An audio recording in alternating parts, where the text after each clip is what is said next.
lahir dan batin, saya Patra Gemala kembali lagi kita di Generasi Mecin. Agak spesial memang lebaran tahun ini ya. Kita tidak bisa keliling-keliling, silaturahmi rame-rame ngumpul-ngumpul, open house, makan opor ke rumah tetangga. Agak lebih terbatas mobilitas kita di tahun ini. Sekali lagi ini untuk kebaikan kita juga dalam rangka memutus rantai COVID-19 yang sedang terjadi di Indonesia. Nah, untuk pemirsa, sekali lagi saya juga mau mengucapkan minal aidin wal faizin, mohon maaf lahir dan batin. Dan untuk Generasi Mecin episode kali ini juga spesial. Kita akan ngobrol-ngobrol dengan beberapa narasumber. Ada dokter, ada ustadz dari MUI, ada sosiolog, dan juga ada salah seorang pasien COVID-19 yang sekarang sudah negatif. Di masa karantinanya, dia berhasil menyelesaikan studi akhir kuliahnya. Wah, sungguh inspiratif, bukan? Nonton episode Generasi Mecin hari ini, pokoknya saya mau ke atas dulu, mau syuting ya, udah ditunggu pemirsa. Oke. Mumpung ada beduk ya kan, biar afdol lebarannya. Yuk kita ke atas.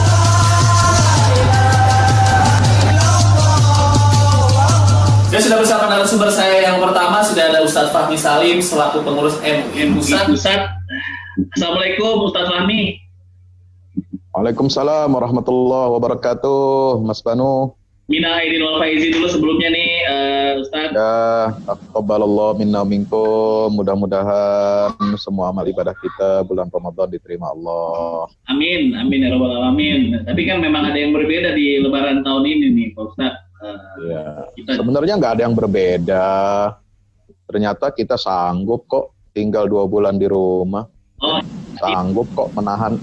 Kita udah terbiasa menahan diri puasa untuk tidak makan, minum, ya, tidak maksiat. Masa cuma keluar rumah 2 bulan aja nggak sanggup. Sanggup lah, buktinya bisa. Ada yang beda Pak Ustadz. Tahun ini saya buka bareng sama mantan pacar saya, sama saya nggak ada, saya di rumah terus. Itu makanya Allah kasih teguran kita ini kalau dalam keadaan normal, sehat-sehat, lancar-lancar, ya buka puasa kita ini beda-beda tipis sama hura-hura, sama perbuatan tabdzir, perbuatan yang berlebihan gitu. Ya bungkusnya sih buka puasa, judulnya ibadah, tapi kadang-kadang ya bermewah-mewahan, itu kan kurang bagus juga.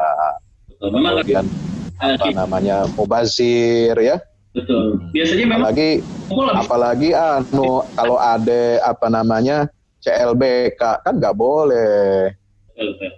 Karena memang biasanya setelah buka puasa itu makan kenyang, setelah itu ditutup sama gibah, Pak Ustadz. Biasanya memang kalau biasanya begitu.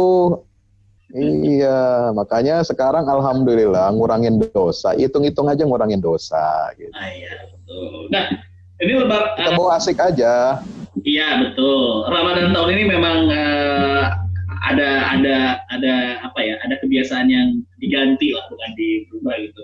Lebaran juga nih, Pak Ustadz. Ini udah hari kedua, udah selesai gitu. Kita kan biasanya hari kedua masih keliling-keliling, sekarang mah tidak boleh. Ini gimana Pak Ustadz? Ya. Baik, ya. Silaturahim itu adalah ajaran Islam, ya. Dalam keadaan apapun kita dianjurkan untuk silaturahim, menjaga tali persaudaraan, ukhuwah, terutama di hari-hari besar, di hari raya, kita memang disunahkan oleh Rasulullah. Ya, Rasulullah setelah sholat hari raya ini menyalami semua jamaah, semua sahabat, dan saling mendoakan. Ini yang paling penting. Jadi poin silaturahim itu sebenarnya adalah bukan di tatap muka, tetapi dari ketulusan hati. Yang pertama, saling memaafkan. Yang kedua, saling mendoakan. Nah, kalau 2 tujuan ini terpenuhi, itu kita sudah silaturahim.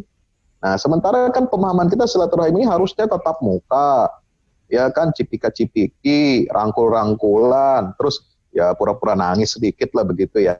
Enggak, ya apain pura-pura nangis atau cipika-cipiki kalau hati kita masih ada dendam, ada iri, ada hasud, tidak ikhlas, memaafkan orang, ya. Jadi saya pikir kita ambil substansinya, ya. Kita memaafkan, saling memaafkan dan saling mendoakan semua supaya amal ibadah kita diterima Allah. Itu substansinya silaturahim Idul Fitri. Kalau soal makan-makan, ya kan bisa kita antar-antar. Nah, sekaligus kita menghidupkan Gojek online, kan katanya kurang order. Nah, sekarang saatnya kirim rantang, Mas Banu kirim rantang ketupat dong ke saya, kan begitu. Ya, boleh nanti kirim aja alamatnya, Ustaz. Ini jadi dosen ya. Nanya tanggapan dari MUI juga kan beda-beda nih kebijakan soal sholat, ada yang memperbolehkan sholat Id, ada yang melarang. Ini referensinya dari mana, Ustaz, untuk izin atau tidak mengizinkan sholat Id di masjid atau di lapangan gitu, Ustaz? Iya, begini ya, saya ingin luruskan sedikit. Saya minta kepada Pak Presiden atau jajaran yang bertanggung jawab dalam menangani COVID-19 secara nasional maupun lokal, jangan pakai istilah melarang. Ya, kesannya kalau melarang sholat Idul Fitri di lapangan atau di masjid, itu kesannya nanti bisa menyakiti umat. Padahal mungkin tujuannya bagus ya, untuk memutus mata rantai. Tapi kata melarang itu tolong dihindari, jangan dipakai ya. Kita ingin suasana Idul Fitri kita kondusif.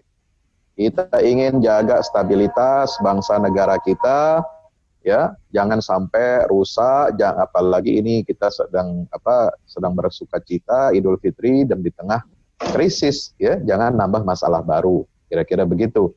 Nah, gunakan istilah yang lebih bijak, begitu ya.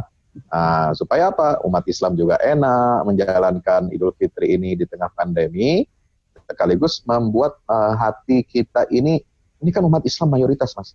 Ya mohon maaf, kita bukannya soal mayoritas minoritas, enggak. Ini kan komponen terbesar bangsa, ya kan? Kalau pakai istilah-istilah yang mengesankan itu bisa menyakitkan, ini bahaya, ya. Jangan sampai nanti umat mengatakan itu mall, bandara bersesak-sesak, orang nggak diapa-apain, ya, nggak ditegakkan hukum, sanksi, tidak kena aturan PSBB. Kenapa kita dilarang-larang nih mau sholat Idul Fitri di lapangan? Kemarin udah tarawih sebulan, nggak bisa juga, kan begitu. Jadi tolong, ya ini hari kita harus menguatkan ikatan silaturahim. Silaturahim bukan hanya sesama umat, tapi silaturahim kebangsaan. Silaturahim rakyat dengan negara, dengan pemimpinnya. Ini harus kita jaga. Berarti memang dari MUI sendiri pernyataannya adalah himbauan ya berarti ya Pak Ustadz ya? Himbauan. Iya, itu himbauan. Jadi kan MUI memang konsisten ya, mohon maaf. Jangan salah memahami fatwa MUI. Fatwa MUI itu sejak awal memfatwakan soal sholat berjamaah dan sholat Jumat bisa diganti dengan ibadah di rumah, itu tidak ada kata melarang masjid, tidak ada himbauan menutup masjid, tidak ada. Ya, ini tolong dipahami. Yang ada kita harus kesadaran kita masing-masing dalam situasi pandemi ini, kita mengganti, terutama di daerah yang rawan sekali penularan virusnya yang tidak terkendali, ya, yang sering orang mengatakan ini zona merah, padahal MUI tidak pernah menggunakan kata zona merah loh dalam fatwa itu. Ya, terus Satgas COVID juga ketika ditanya ada zona merah kuning, ya kita nggak kenal warna-warna, ya memang nggak ada, gitu ya. Dalam fatwa MUI juga nggak ada. Ini kadang-kadang masyarakat ini keliru, ya. Tidak ada istilah menggunakan zona merah, zona hijau.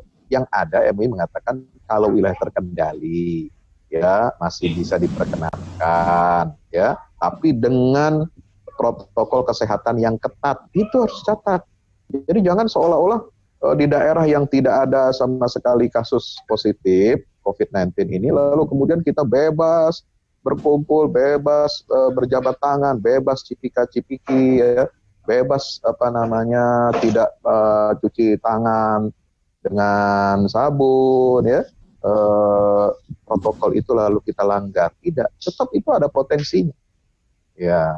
Apalagi yang di situ tidak terkendali. Nah, kalau satu wilayah ya pemimpin itu sudah menetapkan PSBB, artinya seluruh wilayah itu kena hukumnya, artinya merupakan wilayah yang tidak terkendali. Jakarta misalnya, memang tidak seluruh Jakarta, tidak setiap kecamatan kelurahan itu ada kasus positif ya, tapi kalau sudah pemimpin gubernur dalam hal ini menetapkan ini Jakarta PSBB karena tinggi ya penyebaran dan ini epicentrum untuk Indonesia, maka seluruh Jakarta itu ya jadi PSBB, jadi tidak terkendali. Dan jangan nekat kita membuat perkumpulan di pasar, ya di mall, kemudian di mana termasuk rumah-rumah ibadah. Jangan hanya masjid ya kita sebut ya, rumah ibadah semuanya. Jangan, ya kita nggak mau kita mendiskriminasi hanya untuk Muslim saja nih ya. Semua rumah ibadah dicatat nih, semua agama. Ya, sebab ini berpotensi untuk apa? Terjadi kerumunan dan itu berpotensi untuk penularan virus, gitu ya.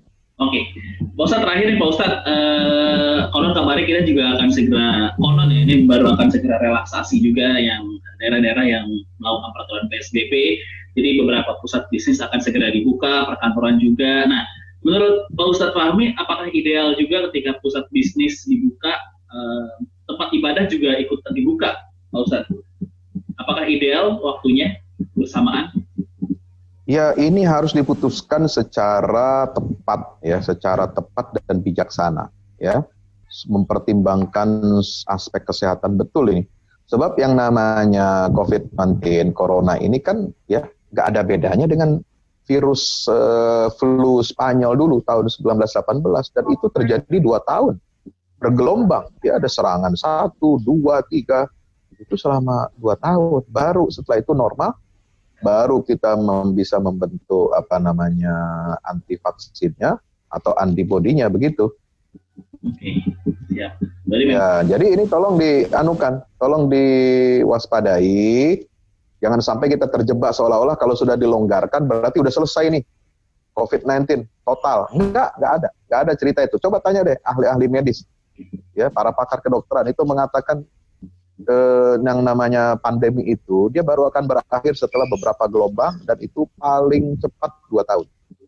Oke, berarti memang kita antisipatif saja ya dengan antisipasi, betul. feeling kita berarti ya seperti itu ya Pak Ustadz ya. Baiklah. Iya.